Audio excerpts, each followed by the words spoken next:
Hai, saya Araset dan hari ini saya akan menunjukkan cara menggunakan equalizer di REDMI Pad 2.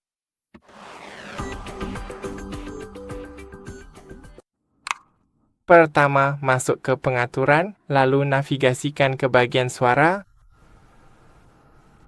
dan di sini. Kita bisa masuk ke bagian efek suara. Dari sini, kita punya Graphic Equalizer. Dan kita juga punya beberapa preset, misalnya rock, jazz, pop, klasik, hip-hop, blues, elektronik, dan metal. Tentu saja kamu bisa masuk ke bagian custom dan mengubah setiap opsi di sini sesuai dengan keinginanmu. Dan itu saja, terima kasih sudah menonton. Jangan lupa untuk like dan sampai jumpa di video berikutnya.